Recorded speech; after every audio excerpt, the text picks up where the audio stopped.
As luzes fluorescentes piscavam sobre o linóleo gasto, zumbindo como uma vespa agonizante. A maioria das pessoas desvia o olhar quando a confusão começa. Ficam de repente muito interessadas no celular. Acham o teto fascinante. Ninguém quer ser o primeiro a se meter quando o queridinho da cidade decide que o lugar é dele. Mas quando uma garota de 16 anos se recusou a se curvar, o prodígio local das artes marciais agarrou o pulso dela e prometeu violência. Ele não fazia ideia de que o homem quieto que atravessava a porta dupla tinha passado 20 anos lidando com monstros de verdade. Antes de continuar, deixa eu pedir uma coisa rápida e de coração. Se essa história já está te prendendo, aperta ali embaixo do vídeo na estrelinha do hype. É um gesto pequeno para você, mas ajuda muito esse canal a continuar trazendo histórias assim. E se ainda não é inscrito, se inscreve agora, porque o que vem a seguir vale a pena acompanhar até o fim. Obrigado de verdade. Agora vamos voltar para o boliche. O boliche Estrela vinha morrendo aos poucos havia uma década. Era o tipo de lugar que cheirava permanentemente a cera de piso, gordura de fritura velha e o fantasma azedo de cerveja derramada. Para Luana, aquilo era um purgatório que pagava R$ 45 por turno. Aos 16 anos, Luana já carregava um cinismo tranquilo que a maioria só desenvolve depois dos 30. Ela estava atrás do balcão de aluguel de sapatos numa terça-feira maltratada, limpando distraidamente um par de tênis número 39 com um pano que já tinha visto dias melhores. O baque pesado das bolas de boliche e o estalo esporádico dos pinos formavam uma trilha sonora monótona para o seu tédio. Ela não se importava com o tédio. Tédio significava segurança. Tédio significava previsibilidade. E previsibilidade era algo que o pai dela, Davi, valorizava acima de tudo. Quando ele voltava do turno na oficina de máquinas pesadas, sentava na poltrona de frente para a janela da sala, comia o jantar e ficava observando a rua. Raramente falava sobre as 2 décadas que passou na Marinha. Nunca usava boné nem adesivo de carro com brasão. Não havia caixa de medalhas pendurada na parede da sala. A única prova de onde ele tinha estado eram as cicatrizes prateadas e irregulares subindo pelo antebraço esquerdo e uma quietude absoluta e assustadora que tomava conta dele sempre que um barulho alto assustava a vizinhança. Luana amava o pai profundamente, mas sabia que ele era uma casa com todas as portas trancadas e as luzes apagadas. As portas da frente do boliche Estrela abriram com um chiado, quebrando a monotonia da noite. Rafael entrou, sugando todo o oxigênio do salão. Rafael tinha 18 anos, era construído como um bloco de concreto e carregava a arrogância pesada e imerecida de um garoto que nunca ouviu um não na vida. Vestia sua jaqueta preta e dourada da Academia Águia de Artes Marciais, com o emblema do campeonato estadual brilhando no ombro. Naquela cidade, Rafael era intocável. O pai dele era dono de 3 concessionárias e de metade da Câmara Municipal. Rafael vinha aterrorizando outras crianças desde o fundamental, mas como trazia medalhas de ouro e troféus regionais para casa, a crueldade dele sempre era relida como espírito competitivo. Ele estava flanqueado pelos 2 discípulos de sempre, Bruno e Caio, girando ao redor de Rafael como peixes piloto em volta de um tubarão. Luana sentiu o velho nó frio apertar no estômago. Parou de limpar os sapatos e largou o pano no balcão. Observou Rafael ignorar completamente a recepção e seguir direto para a pista 8. A pista 8 estava quebrada. Estava quebrada desde domingo. Seu Toninho estava ajoelhado na calha da pista, tentando desatarrachar uma placa emperrada perto do retorno das bolas. Seu Toninho tinha uns 55, talvez 60 anos. Era difícil dizer. Era um homem gentil, dolorosamente tímido, que trabalhava no turno de manutenção. Sua cabeça funcionava um pouco mais devagar que a da maioria, e ele mancava por causa de um acidente de infância, mas era meticulosamente dedicado ao trabalho. Amava aquele boliche. Amava a rotina dele. Rafael parou na beira da pista 8, os tênis caros encostando na linha de falta. "Ei!" Rafael gritou. Seu Toninho se encolheu, derrubando a chave de fenda. Ela bateu alto contra a madeira. Seu Toninho olhou para cima, os olhos azul claros arregalados atrás dos óculos grossos e embaçados. A pista tá fechada, seu Toninho gaguejou, limpando as mãos engraxadas no macacão. Desculpa, a máquina travou. Eu quero a pista 8, disse Rafael, cruzando os braços sobre o peito. A jaqueta se enrugava em volta dos bíceps grossos. Não posso, tá quebrada, disse seu Toninho, encolhendo-se um pouco mais. A pista 9 tá boa, a 9 tá aberta. Eu não gosto da aproximação da 9, Rafael zombou, pisando com o tênis de rua na madeira polida da pista, um pecado mortal ali dentro. Conserta agora, ou sai da frente que eu jogo por cima de você. Bruno e Caio riram, um som áspero e puxa-saco que ecoou pelo teto baixo. Luana olhou para o escritório dos fundos. O gerente, Marcelo, estava sentado na mesa dele. Olhava direto para o monitor de segurança, assistindo a cena se desenrolar. Marcelo não se mexeu, não pegou o telefone. Só deu um gole lento no café e voltou o olhar para os papéis. A covardia era palpável. Ninguém queria enfrentar o pai de Rafael. Seu Toninho era só o zelador. Rafael era realeza. Eu falei para sair, velho. Rafael disparou. Se abaixou e chutou a caixa de ferramentas de metal de seu Toninho. A caixa virou. Chaves de boca, parafusos e porcas se espalharam pela madeira encerada numa bagunça caótica e barulhenta. Seu Toninho soltou um gemido pequeno e angustiado, um som de cachorro chutado, e se ajoelhou às pressas para recolher as ferramentas pesadas. As mãos dele tremiam. Ele pedia desculpas, mesmo sem ter feito nada de errado. Eu recolho. Desculpa. Eu tiro tudo daí. Rafael observou ele engatinhar, um sorriso cruel e satisfeito brincando nos lábios. Olhou por cima do ombro para os amigos, se embebendo da admiração deles. Ergueu o pé, pairando a bota pesada bem em cima da mão frágil e estendida de seu Toninho, fingindo que ia pisar. O nó no estômago de Luana estourou. O cinismo que normalmente a mantinha com os pés no chão, o instinto de sobrevivência que mandava ela abaixar a cabeça e engolir a injustiça do mundo, sumiu. Foi substituído por uma onda repentina e cegante de calor. Ela nem decidiu conscientemente sair de trás do balcão. Simplesmente se viu andando pelo linóleo gasto, o tênis rangendo alto contra o piso. Para com isso, Rafael. A voz de Luana cortou o ar. Não era um grito. Era afiada, dura, carregada de puro nojo. Rafael congelou. O pé ficou pairando por mais um segundo antes de ele baixá-lo devagar. Virou-se, a testa franzida de confusão genuína. Olhou para Luana como se um móvel tivesse começado a falar de repente. Como é que é? Disse Rafael. Luana se colocou entre Rafael e seu Toninho. Media 1,63 m, vestia uma camiseta polo 2 números maior e uma calça jeans desbotada. Rafael tinha facilmente 20 centímetros e 35 quilos a mais que ela. Ele parecia um atleta profissional. Ela parecia uma estudante cansada do segundo ano, mas não desviou o olhar. Eu falei para parar, Luana repetiu. Mantinha as mãos abertas ao lado do corpo, imitando instintivamente a postura de desescalada que via o pai usar centenas de vezes. A pista tá quebrada. O seu Toninho só tá fazendo o trabalho dele. Pega os amigos e vai para outra pista. Rafael a encarou. Então soltou uma risada curta e incrédula. Olhou de volta para Bruno e Caio. Vocês estão ouvindo isso? A menina dos sapatos tá me dando ordem. Deixa ele em paz, disse Luana, a voz baixando uma oitava. Sentia a adrenalina começando a inundar o corpo, deixando os joelhos meio ocos, mas travou as articulações e se recusou a recuar. Atrás dela, ouvia seu Toninho recolhendo os parafusos às pressas, a respiração descompassada. O sorriso de Rafael sumiu. A diversão saiu do rosto dele, substituída por uma máscara fria e arrogante. No mundo de Rafael, respeito era obrigatório, desafio era uma ofensa, e ofensa tinha que ser punida na hora, em público e por completo. Era a filosofia tóxica da academia dele, torcida pelo próprio narcisismo. Ele deu um passo direto para dentro do espaço pessoal de Luana. Ficou tão perto que ela pôde sentir o cheiro de chiclete de menta e do perfume caro dele. Escuta aqui, sua ninguém, disse Rafael, a voz caindo num sussurro teatral pensado para intimidar. Eu venho aqui, eu gasto dinheiro, e eu faço o que eu quiser.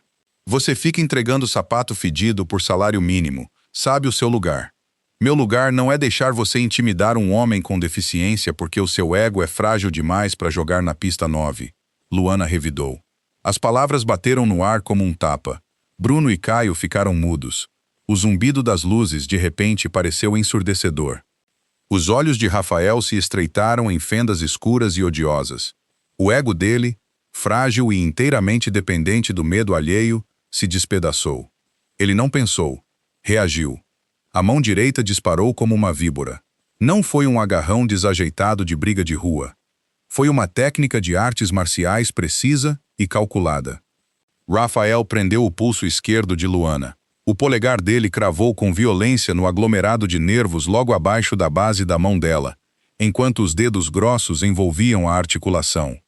No mesmo movimento fluido, ele deu um passo atrás, torcendo o braço dela para fora e violentamente para baixo. A dor foi imediata e cegante. Luana engasgou, os joelhos dobrando enquanto o corpo instintivamente seguia a articulação torcida para evitar que o braço estourasse. Foi forçada a se curvar para frente, o rosto ficando pálido enquanto uma agonia branca disparava até o ombro. Parecia que o pulso estava preso numa morsa industrial. "Ei!" Seu Toninho gritou do chão, tentando se levantar, mas Bruno deu um passo à frente e empurrou o homem mais velho com força no peito, jogando ele para trás por cima da caixa de ferramentas. Luana tentou puxar o braço de volta, lutando contra a chave. "Solta eu!" Ela rosnou entre dentes, se recusando a gritar, se recusando a dar a ele a satisfação das lágrimas. Rafael absorveu a luta dela sem esforço. Estava perfeitamente equilibrado, a postura de manual. Estava aproveitando a dominação física absoluta.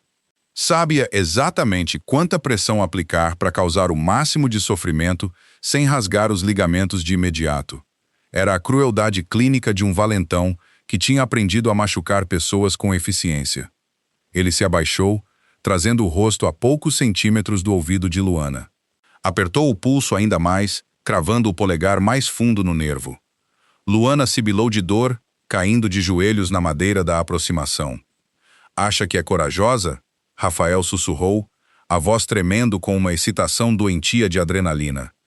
"Acha que porque tem gente olhando você tá segura? Eu podia quebrar seu rádio em 2 segundos, e os advogados do meu pai fariam a polícia pedir desculpa para mim pelo trauma. Você não é nada." Deu outro giro brusco e agonizante no pulso dela. Luana fechou os olhos com força, lutando contra uma onda de náusea. "Abre os olhos", Rafael ordenou. Luana o encarou de volta, a visão embaçada pela dor. Rafael sorriu, uma expressão fria e morta. "Lembra quem você tocou?" ele avisou, as palavras pingando puro rancor. "Da próxima vez que me ver, você olha para o chão." O boliche estava paralisado. 3 adolescentes na pista ao lado filmavam com o celular, o rosto pálido. Marcelo, o gerente, continuava sentado no escritório, completamente imóvel. O efeito espectador tinha congelado o salão inteiro numa teia de covardia e choque. Rafael estava em controle absoluto, envolto na própria sensação de invencibilidade. Estava tão focado no poder que exercia sobre a garota ajoelhada à sua frente, que não ouviu a porta dupla do boliche Estrela se abrir. Não ouviu os passos pesados e medidos atravessando o linóleo. Não notou que a temperatura do salão pareceu cair de repente. Davi tinha acabado de terminar um turno de 12 horas, tirando o câmbio de um caminhão de carga enferrujado. As mãos estavam manchadas de óleo de motor que nenhuma quantidade de esfregação conseguia tirar por completo. Estava cansado. A parte baixa das costas latejava com uma dor surda e constante. Tinha ido até o boliche buscar a filha, ansiando por nada além de uma volta silenciosa para casa e um copo de água gelada. Ele atravessou a porta dupla, limpando a graxa dos nós dos dedos com um pano. Levou menos de um segundo para ele avaliar o salão. Décadas operando nos cantos mais violentos e sombrios do planeta tinham reformatado por completo o cérebro de Davi. Quando uma pessoa normal entra num lugar, vê gente, luzes, cores. Quando Davi entrava num lugar, o cérebro dele automaticamente mapeava as saídas, calculava as linhas de visão, identificava os pontos de estrangulamento estrutural e isolava as ameaças. Era involuntário. Era sobrevivência. Os olhos dele percorreram as pistas. Viu os adolescentes com os celulares. Viu o gerente apavorado na cabine de vidro. Viu o homem mais velho caído sobre a caixa de ferramentas. Então viu a própria filha ajoelhada no chão, o rosto pálido, o braço torcido numa chave de pé por um garoto de jaqueta de artes marciais. Davi não gritou. Não saiu correndo de forma dramática. Raiva, no mundo de Davi, era uma fraqueza. Raiva deixava você desleixado. Raiva deixava você previsível. Em vez disso, o que inundou o sistema dele foi uma clareza gelada e aterrorizante. A respiração desacelerou. Os batimentos caíram. O cansaço sumiu dos músculos, substituído por uma energia cinética fria e enrolada. Ele largou o pano engraxado numa mesa perto dali. Começou a andar. O movimento era totalmente desprovido de agressividade, e ainda assim comandava a atenção absoluta do salão. Não pisava com força. As botas de trabalho rolavam suavemente do calcanhar até a ponta do pé, comendo a distância em passadas longas e predatórias. Ele era um fantasma deslizando sobre o linóleo. Caio, mais perto do corredor, viu Davi se aproximando. Estufou o peito, se metendo no caminho dele, para bancar o segurança leal. Ei, cara, recua! Ele tá resolvendo. Davi nem quebrou o ritmo do passo. Não deu um soco. Não assumiu postura de luta. Ao chegar perto de Caio, ele simplesmente deslocou o peso. Levantou o antebraço esquerdo num arco curto e compacto, acertando a parte interna do cotovelo de Caio, ao mesmo tempo em que varria a bota pesada por trás do tornozelo dele. Foi uma aula de física, força, alavanca e momento.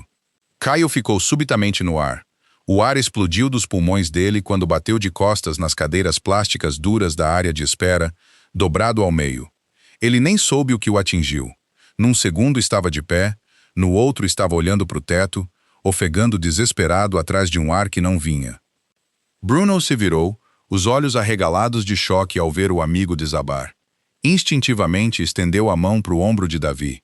A reação de Davi foi instantânea e brutal. Ele nem olhou para Bruno. Só ergueu a mão direita, agarrou o pulso estendido dele, deu um passo à frente girando o quadril. Puxou o braço de Bruno para além do próprio centro de gravidade, cravando o cotovelo para trás no plexo solar dele.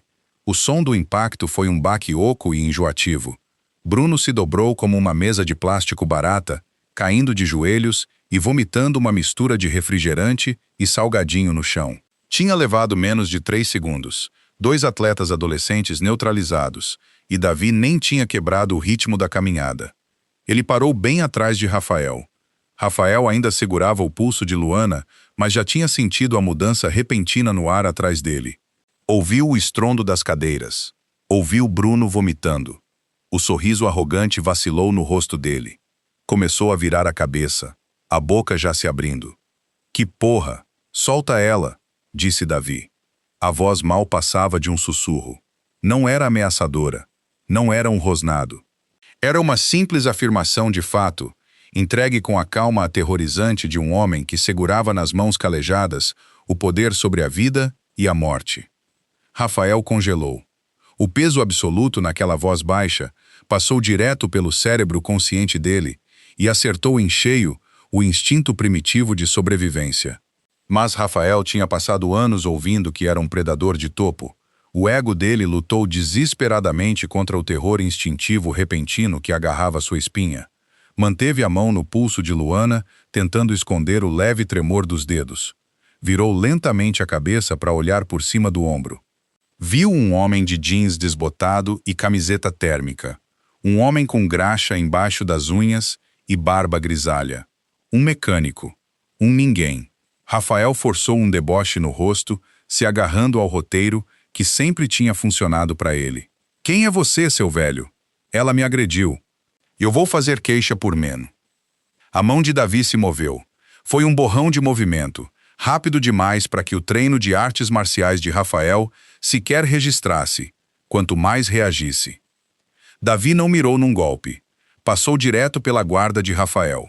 A mão direita grande e manchada de graxa se fechou na nuca de Rafael. Os dedos cravaram no músculo grosso na base do crânio, enquanto o polegar encontrou o nervo preciso logo abaixo do maxilar. O aperto era absoluto. Não era uma chave feita para pontuar num torneio. Era um aperto forjado em anos, puxando homens se afogando para dentro de helicópteros e subjugando combatentes hostis em corredores escuros. Parecia aço industrial se fechando em volta das vértebras de Rafael. Não vou repetir, Davi sussurrou, se inclinando para que só Rafael pudesse ouvir. Solta ela. Davi apertou, só uma fração de centímetro a mais. A estrutura inteira do corpo de Rafael desmoronou. A dor não ficou localizada. Disparou pela espinha como um raio, curto-circuitando as funções motoras. A visão dele piscou branca. As pernas viraram líquido. Os troféus de artes marciais, a faixa preta, o pai rico, nada daquilo importava diante daquela força esmagadora e primitiva. Rafael Arfu, um som patético e fino, e os dedos se abriram na hora. Luana puxou o braço de volta, protegendo o pulso machucado contra o peito. Recuou aos tropeços, respirando pesado. Olhou para o pai. Já tinha visto ele consertar motores, tapar buraco de parede, ficar olhando em silêncio pela janela. Nunca tinha visto ele assim. Parecia completamente calmo e completamente aterrorizante ao mesmo tempo. Rafael amoleceu, os joelhos cedendo, mas ele não conseguia cair. Davi o mantinha de pé só pela nuca, suspendendo o atleta de 18 anos na ponta dos pés com uma única mão. Você fala em tocar, disse Davi baixinho, contornando ele até ficar de frente para o garoto. Os olhos de Rafael estavam arregalados, avermelhados, tomados por um pânico sufocante e repentino. Ele arranhava fracamente o antebraço imóvel de Davi. Davi encarou os olhos de Rafael. O olhar era totalmente desprovido de raiva, o que tornava tudo infinitamente pior. Era o olhar clínico e distante de um homem avaliando uma ameaça e calculando exatamente quanta força seria necessária para desmontá-la de vez. Deixa eu te explicar uma coisa sobre tocar nas pessoas, disse Davi baixinho no silêncio do boliche. Você acha que isso é um jogo? Davi sussurrou. O silêncio no salão era tão absoluto que o zumbido das máquinas de venda automática, no fundo, soava como motor de avião. Você acha que violência é esporte? Acha que tem regras? Um juiz? Uma campainha que te salva quando você está cansado? Rafael tentou falar, mas com a traqueia parcialmente comprimida, tudo que saiu foi um chiado molhado. As mãos dele arranhavam desesperadas o aperto de ferro na nuca, as unhas bem cuidadas riscando inutilmente a pele calejada de Davi e o tecido desbotado da manga térmica. Você veste essa jaqueta, Davi continuou, a voz perfeitamente nivelada, sem nenhum traço de adrenalina ou raiva. Coleciona seus troféuzinhos de plástico. Aprende a causar dor numa sala de piso acolchoado, cercado de gente que é obrigada por lei a te manter seguro. E isso te deixou arrogante. Te fez achar que você entende o que é machucar alguém de verdade. Davi deslocou o peso para frente por uma fração de centímetro. Os dedos dos pés de Rafael raspavam no linóleo. O rosto do garoto foi ficando roxo, manchado, desesperado. A bravata tinha evaporado por completo, substituída pelo terror primitivo e sufocante de um animal preso nas presas de algo antigo e implacável. Eu passei 20 anos em lugares onde o tatame é de concreto e os juízes são armados, disse Davi, os olhos perfurando os de Rafael. Lugares onde garotos exatamente como você, que se achavam intocáveis, terminaram chorando pela mãe enquanto sangravam até morrer na terra. Eu sei como fica um corpo humano quando é quebrado. Sei exatamente quanta pressão é preciso para esmagar uma laringe. Sei como te desfazer e não perderia um segundo de sono por isso. Bruno, ainda ajoelhado numa poça do próprio vômito, assistia em horror absoluto. Caio não tinha se mexido de onde estava encaixado entre as cadeiras de plástico, os olhos arregalados, a respiração rasa e apavorada. Os adolescentes que filmavam com o celular tinham abaixado os aparelhos devagar, percebendo que aquilo não era um vídeo de briga viral. Era uma execução prestes a acontecer. Mas eu não vou te machucar, disse Davi baixinho. Porque você não é uma ameaça. Você é só um garotinho barulhento e assustado que precisa aterrorizar velhos e adolescentes para não se sentir pequeno.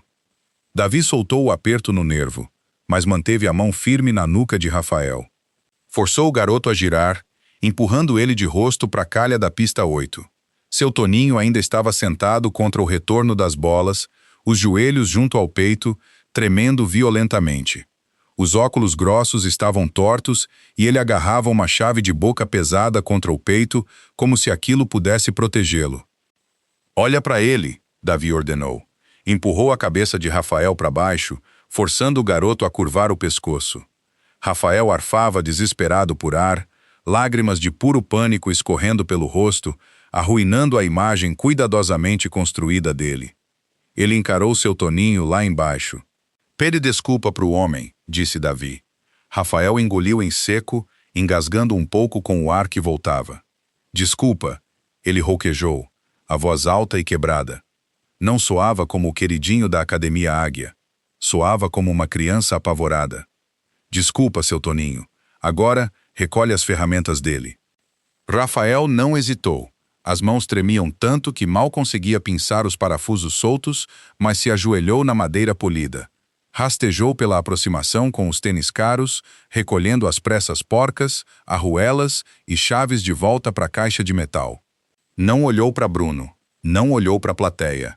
Operava inteiramente numa necessidade desesperada de sobreviver ao homem parado atrás dele. Quando a última ferramenta entrou na caixa, Davi agarrou Rafael pelo colarinho da jaqueta de campeão e o puxou bruscamente de pé. Girou ele de frente para Luana. Luana ainda protegia o pulso esquerdo contra o corpo.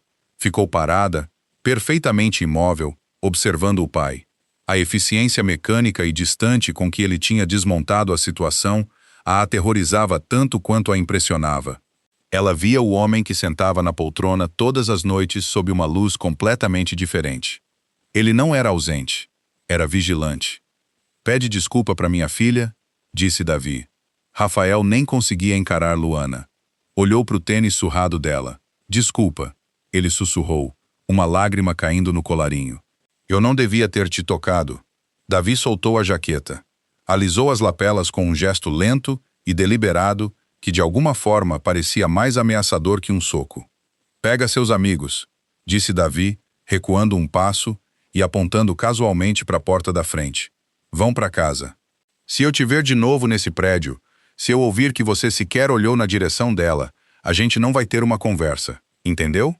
Rafael assentiu freneticamente, um movimento brusco e sacudido. Não disse uma palavra. Só virou e saiu correndo. Nem esperou por Bruno, que se levantava tropeçando na própria sujeira. Nem ajudou Caio a sair das cadeiras.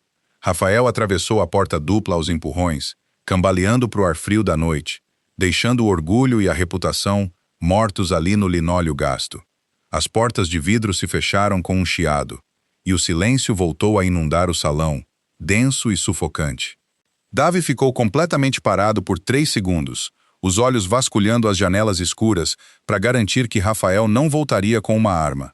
Satisfeito de que o perímetro estava limpo, a energia enrolada e letal evaporou dos ombros dele. Não relaxou por completo, mas o fio cortante suavizou. Esfregou as mãos engraxadas nas calças e soltou um suspiro longo e lento. Foi até seu Toninho. O homem mais velho estremeceu levemente quando Davi se aproximou, as mãos apertando os joelhos. Davi parou a alguns passos, abaixando numa posição agachada profunda para não ficar pairando sobre ele. Você tá bem, seu Toninho? Davi perguntou. A voz era completamente diferente agora. O tom gelado e plano tinha sumido, substituído pelo calor grave e rouco que ele usava para fazer um motor pegar. Seu Toninho assentiu devagar, os olhos claros vasculhando o rosto de Davi. Ele chutou minha caixa, seu Toninho murmurou, ajustando os óculos tortos com um dedo trêmulo. Ele não devia pisar na madeira com esse tênis. Não, não devia, Davi concordou baixinho. Ele se esticou e endireitou a caixa de ferramentas de metal, prendendo a trava. Empurrou de leve na direção de seu Toninho. A pista 8 é difícil de consertar.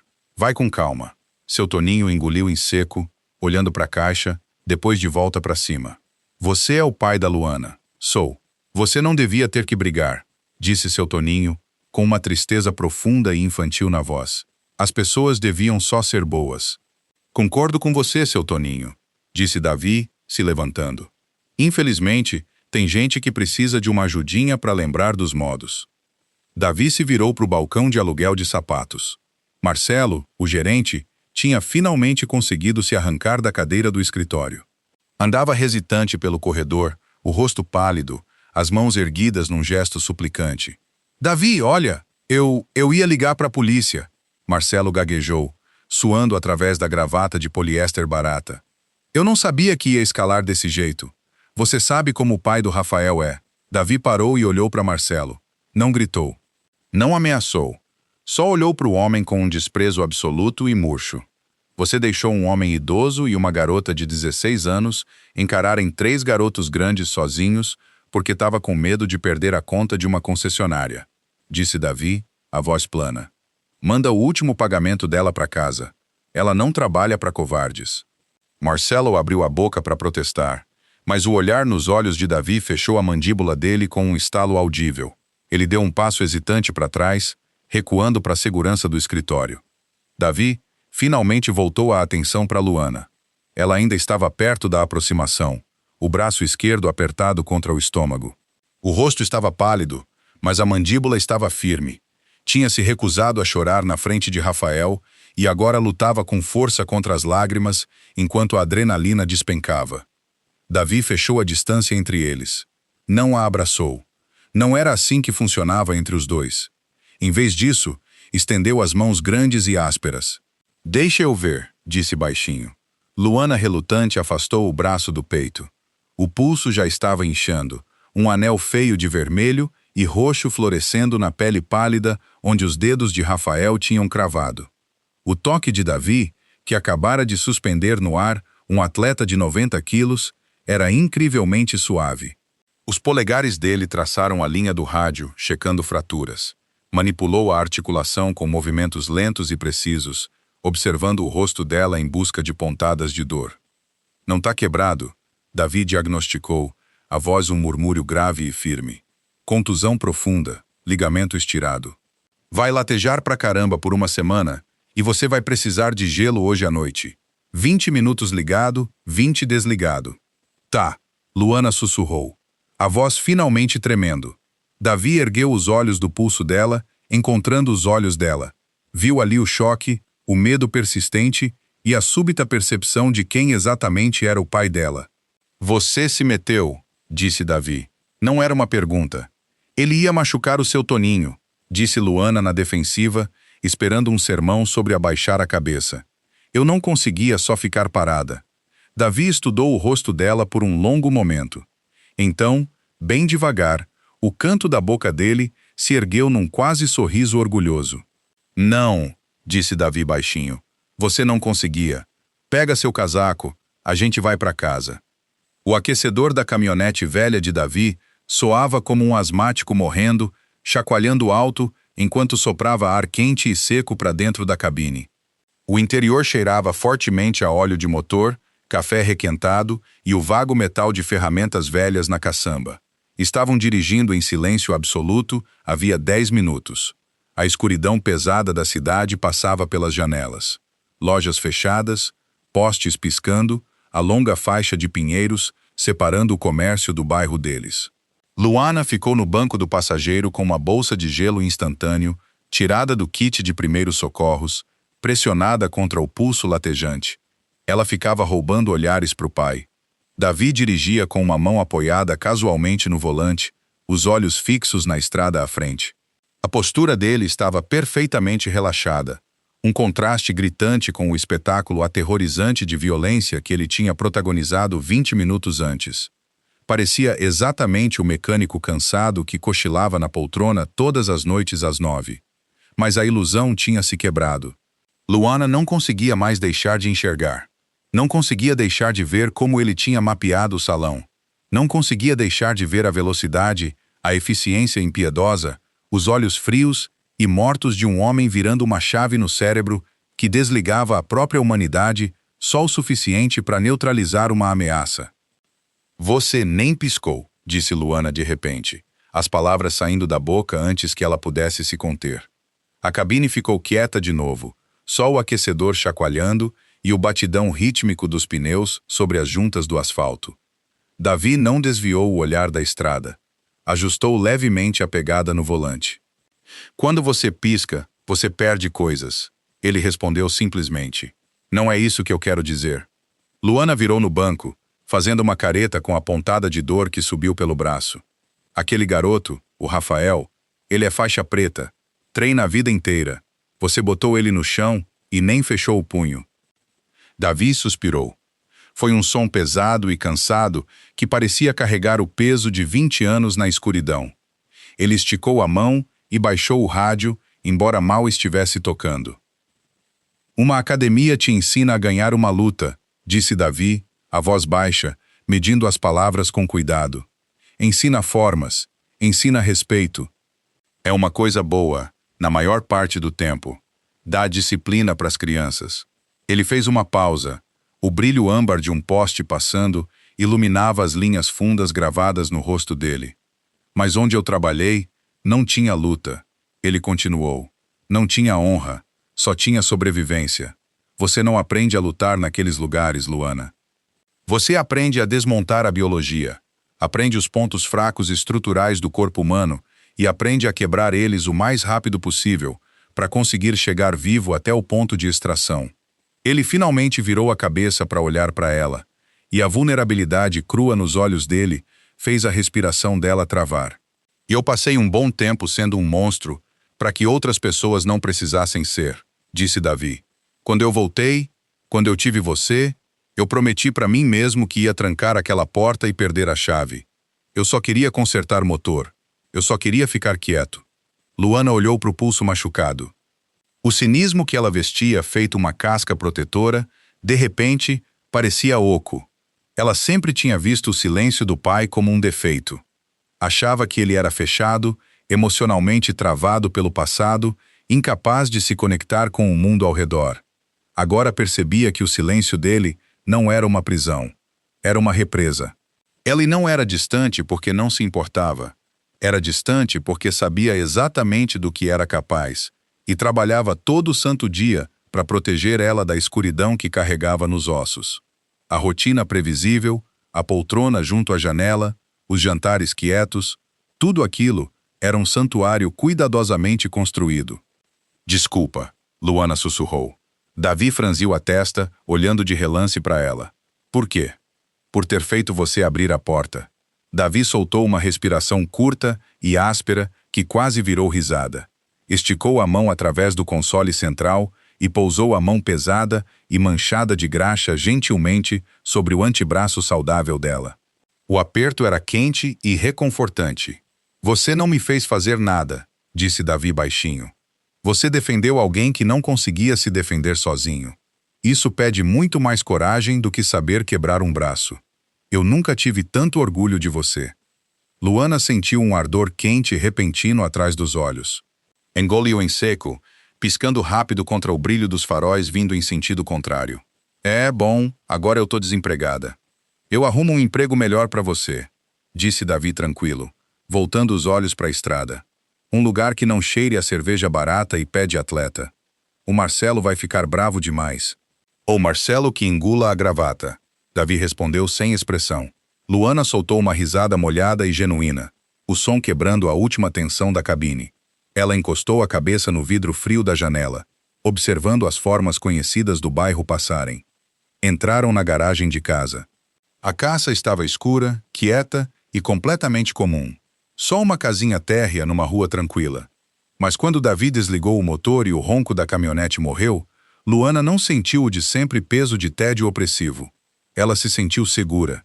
Abriu a porta, saindo para o ar frio da noite. Olhou para o pai enquanto ele trancava a caminhonete.